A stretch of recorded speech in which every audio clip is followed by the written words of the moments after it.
Заседание на Постоянна комисия наука и образование. Отсъства Дежечка Георгиева и Антон Апостолов, които предварително ме уведомиха, че няма да имат възможност.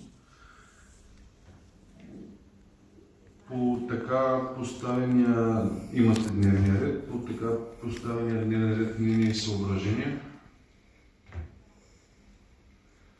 Добре, предлагам да гласуваме дневния ред.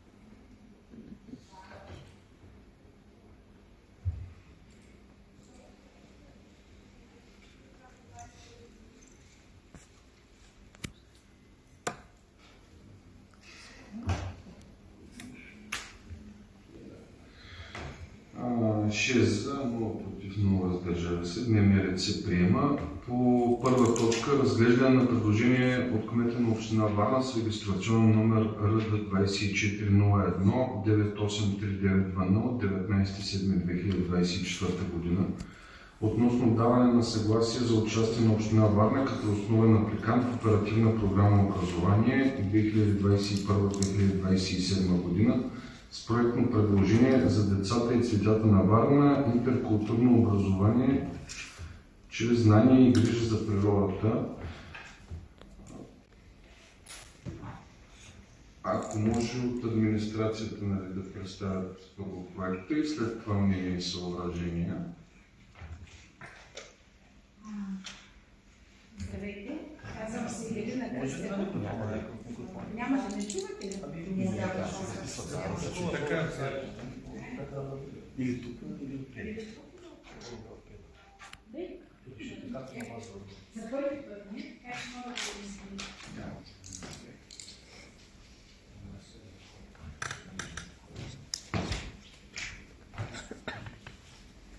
Здравейте, казвам се Ивелина Кръстева и имам удоволствието от 15 юли да съм част от екипа на дирекция образование и младежки дейности в сектор детски градини. Една възможност за община Варна, не нова. Община Варна изпълни 3-годишен проект, свързан с интеграцията на децата в различна възраст и участието в новата възможност, която дава оперативна програма образование 17-21. Така разчетохме като добра възможност да се продължи работата в тази посока. Като няма да ви говоря подробно, по-скоро акцентът е такъв, че училищата на град Варна вече успешно работят по много национални оперативни програми. Не така седят нещата с детските градини и то не поради нежелание от тяхна страна, защото те по-късно бяха припознати като възможен участник в проекти, свързани с оперативните програми, по-точно в оперативна програма образование. И във връзка с това, едно предложение от дирекция образование и младежки дейности е да се участва по настоящата програма образование, като всъщност има възможност проекта да бъде 40 месеца, но това е прекалено дълъг период. Идеята е той да бъде 24 месеца. Приоритетната ос е приобщаващо образование и образователна интеграция.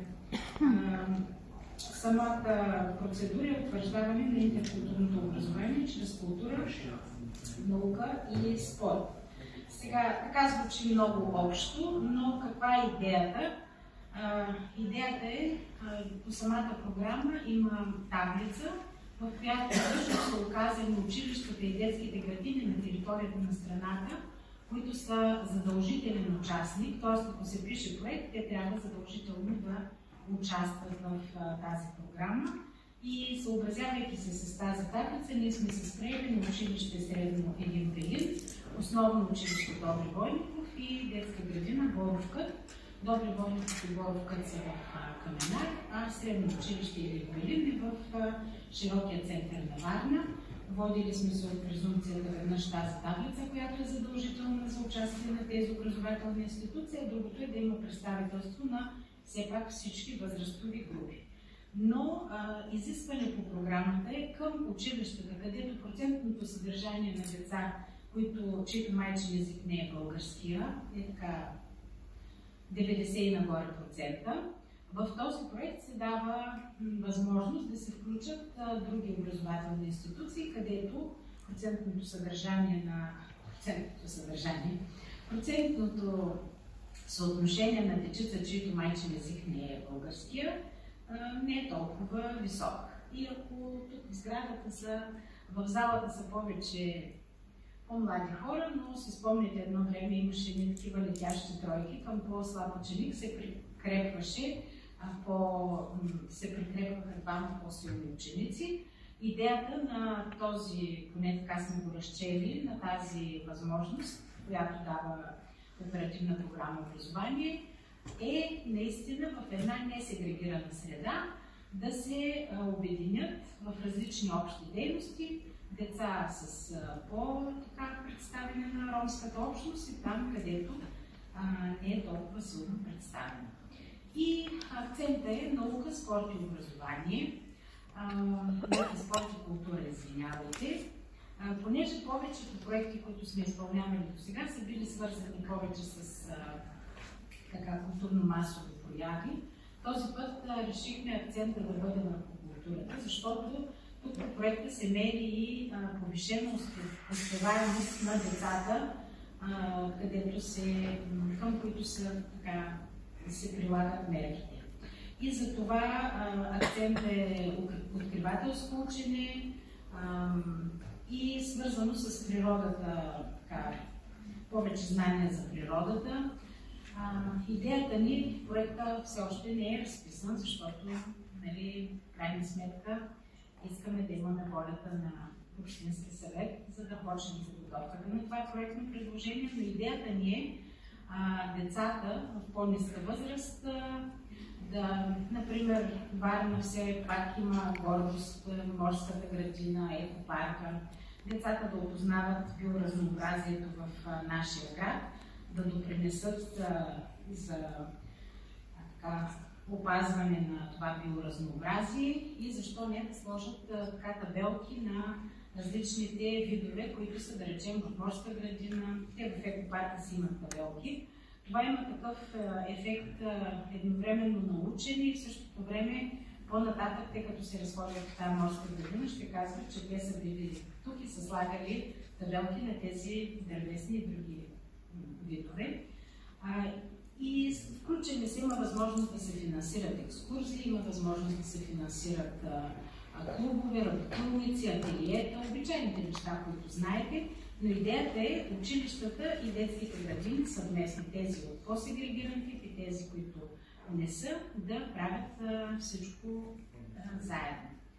И затова такова е работното заглавие на проекта за децата и цветята на Варна. Наистина Варна малко на места, където гражданите се разхождат, прекарват свободното си време, да има по-голяма и прозрачност от това, което се прави на територията на общината, да се вижда от гражданите. А пък знаете, че малките деца са много впечатлителни и когато те правят нещо, после това облича и техните родители, и близките им, и така се спечелва малко повече общественото мнение за добри каузи. Ами аз не знам какво да ви разкажа по-подробно. Мога и още да говоря, но не мисля, че е необходимо. Да, благодаря ви, че ако има въпроси конкретно, колеги, мнение и съображения. Заповядайте. Благодаря, господин председател. Въпросът ми е в проекта се споменават и други образователни институции, предимно в сферата на предучилищното образование. Кои са тези предучилищни образователни институции, тъй като в самото предложение се споменава само за двете училища и детската градина Боровкът в Каменар. Така че това ми е единият въпрос. И вторият е, въпреки че тези средства се дават безвъзмездно и кандидатстваме за 500 000 лева по проект. Имаме ли някаква, може ли да ни бъде предоставена някаква разбивка на разходи по дейности, тъй като в крайна сметка за да кандидатстваме по проект, ние все пак трябва да сме подготвени с това нали, разбивката на тези 500 000 лева, за къде ще отиде в самото предложение, с което кандидатстваме по програмите. Сега, ако може, нали, другите да си изкажем, след това, ако може да отговорите. Колеги, други въпроси и съображения дали има? Заповядайте, господин Геков. Благодаря, госпожо Кръстева, за обстойното представяне на проекта. Аз запознах с материалите и преди много ми харесва самия проект. Моят въпрос е по-скоро, не знам дали към вас или към други ваши колеги от дирекцията, относно до сега правени проекти за интеграция и миграция в образованието. Следена ли, контролирана ли ефективността и какви са съответно резултатите от сега изпълнявани проекти и с какви просто изводи стъпваме и правим нови проекти, съответно до момента какъв е вашия опит с такъв тип проекти? Благодаря.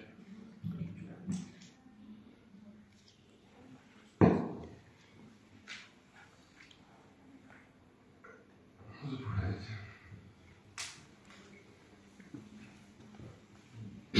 Здравейте, колеги. Първо, в едната точка е описано, че ще се създават клубове, ателиета и работилници според желанието на децата. Тоест, някаква част от дейността все още не е съвсем ясна или подлежи на промяна в движение, което на мен не стана много ясно.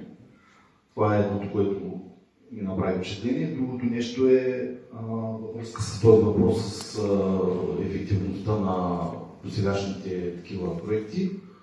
Дали може след това да бъде точно показано или от миналите проекти, кое как е изразходвано, какъв е ефекта или бюджета свършената работа. Благодаря.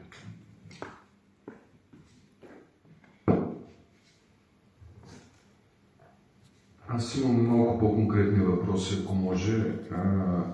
По принцип в заповедта на министъра на образованието, нали, са включени Средното училище Любен Каравелов, Отец Паисий и Свети Иван Рилски, които не са включени вие не включвате в тази програма.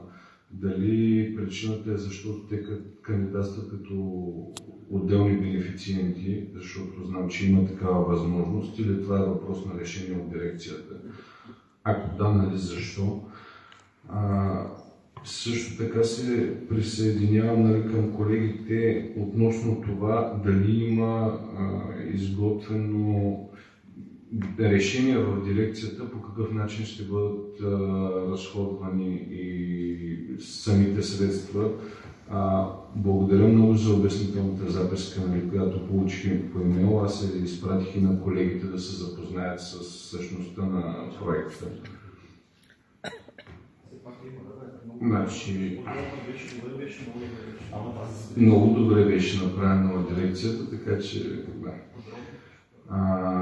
Това са ми двата малко по-конкретни въпроса.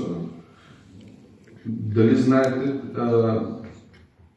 Средно училище Любен Каравелов, основните училища Отец Паисий и Свети Иван Рилски, дали ще кандидатстват самостоятелно, защото знам, че и те са включени в тази заповед, която е за концентрация на уязвими групи, от която, нали, се взимат всъщност бенефициенти.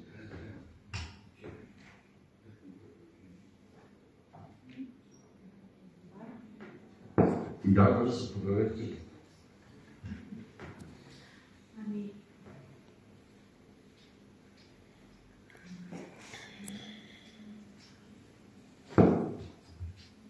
Иначе може би и аз ще отговоря на единия въпрос, защото към училищата, или детските градини, които са с концентрация на уязвими групи, се присъединяват училища и детски градини, които са без уязвими групи. Идеята е, нали, да се... Да. Сега аз ще започна отзад напред. Община Варна в края на 23-та година изпълни успешно 3-годишен проект, който беше отново по оперативна програма „Наука и образование за интелигентен растеж“, но беше по още една програма, която в момента не мога да цитирам. Той беше много мащабен проект, свързан с меки, с твърди мерки и интегрирани мерки за социална интеграция и подобряване достъпа за образование на уязвими групи от община Варна. В този проект участваха училищата Отец Паисий и училище Любен Каравелов. И в крайна сметка едно от решенията да се запознати сме, че в таблицата с допустимите училища и детски градини са включени и тези две образователни институции, но както казах, идеята ни да се спрем на тези две образователни институции беше първо да са представени всички възрастови групи и второ, предвид на това, че те са участвали пред другите две училища в предишната процедура, затова не сме ги включили тях. Нямаме информация категорично дали са участвали дали възнамеряват, защото тя програмата е отворена от януари месец и първата възможност за финансиране изтече на 22 май. Ние сега имаме идея да се включим в втората част, има и трета част. И за да няма така, как да кажа, защото има, знаете, изискване общината да участва в един проект, колко може да даде партньорство и така нататък, за да не се случва, защото знаете, че подготовката на едно проектно предложение никак не е малка работа и да не се получи двойно финансиране и да се изгуби, вече така сме губили проект веднъж. Затова тези образователни институции не са включени в това, което възнамеряваме да подадем. Макар че няма някакво ограничение, ако те имат голямо желание да бъдат включени те. Това. Другия въпрос, кои други образователни институции ще бъдат включени, както казах, идеята е да дадем повече превес на по-малките. Възнамеряваме да включим начално училище Васил Левски от квартала Спарухово. Избора ни на детски градини ще бъде изцяло първо, които те пожелаят, и второ да има представителство от всички райони на Варна, така че да бъде едно добро представяне. Да, ще им дадем възможност, проектът дава такава възможност, колкото по-широко представяне, толкова по-добре. И както казах, мога да го заявя, аз съм отскоро в администрацията, но работата ми по проекти е така с повече години. Много сме се борили детските градини да са пълноправен участник в оперативната програма и сега, когато е факт, искаме вече малко да ги заредим с опит в тази посока, защото те, за разлика от училищата, нямат този опит. И затова и дирекцията инициира този проект от името на общината, за да подкрепим детските градини в участие в една такава по-голяма, мащабна. Нали, те участват, но в по-малки програми, ПУДОС, национални програми и така нататък. А това е нещо, което те имат нужда и от административно подпомагане за изпълнението на един такъв проект. Това не е другото съображение, малко да дадем акцент на детските градини. А пък и мислим, че това ще даде по-добър отзвук в общината. С това мисля, че отговорих на въпроса какъв.